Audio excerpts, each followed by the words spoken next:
Dear students, today we are going to do the questions from the chapter similarity, right?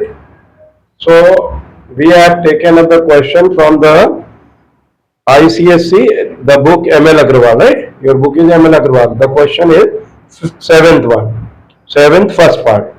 So in this question, we have the triangle RPQ. What triangle do we have?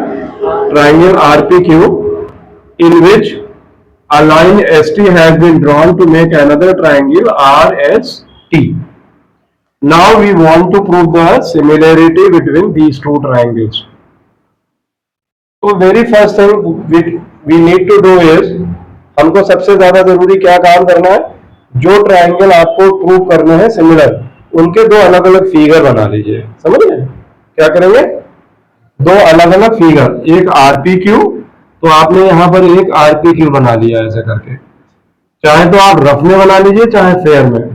तो this is आरपीक्यू और दूसरा triangle है RTS, तो यहीं पर आप इसको RTS बना लिया। बात समझ में आई अर्जुन? आरटीएस है, ठीक है। तो आपने क्या किया, you have drawn the two triangle in which you want to prove similarity. अब सेकेंड स्टेप क्या होगा कि whatever given in question that you will mark on different figures. तो what is given? Angle P, angle P is this one, is equal to angle RTS. So RTS is this one. One angle is given. Now find out the other angle which is equal in these two triangles. Why other angle? Because we have the conditions of similarity. Number one, either angle or all three sides or side angle side or RHS. So here another is angle side angle. So these are the probable conditions which you can apply to prove similarity in these two triangles. The triangles which are congruent are always similar, but the triangles which are similar may or may not be congruent. तो जो congruent होंगे वो similar जरूर होंगे। इसका मतलब ये हुआ कि कॉन्ग्रुएंसी की अगर कंडीशन भी अप्लाई हो जा रही है तो भी सिमिलरिटी में मान लेंगे, और सिमिलरिटी की कंडीशन जो है वो एंगल, तीनों एंगल बराबर होने चाहिए। अब यहाँ पर जो हमारा क्वेश्चन है, अब यहाँ जब फिगर को अपने ओरिजिनल पेरेंट फिगर को ध्यान से देखेंगे तो देखिए क्या है, इन दोनों ही ट्राइंगल में ये जो आर एंगल है ये कॉमन है। मतलब जो आर है ये इस वाले ट्राइंगल में है और इस ट्राइंगल, बस यहीं से आपकी सर्च खत्म हो गई।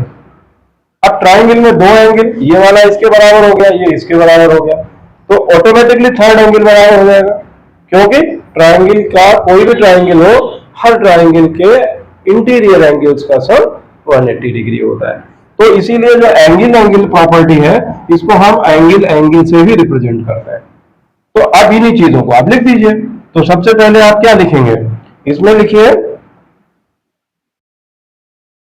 पहली चीज जो आपके बुक में दिया हुआ है, angle P is equal to angle RTS।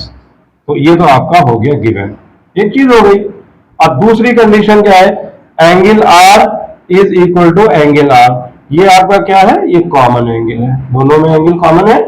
तो ट्राइंगल जो है RPQ ये सिमिलर, S बना हुआ है, सिमिलर है ट्राइंगल RTS। अब प्रॉपर्टी कौन सी लगी, एंगल प्रॉपर्टी। तो एंगल प्रॉपर्टी को ही एंगल प्रॉपर्टी मान लेते हैं। अब ये दोनों ट्राइंगल हमारे सिमिलर होंगे, जो फर्स्ट पार्ट आपको करना है। सिंपल सी बात है, इसमें कोई कंफ्यूजन?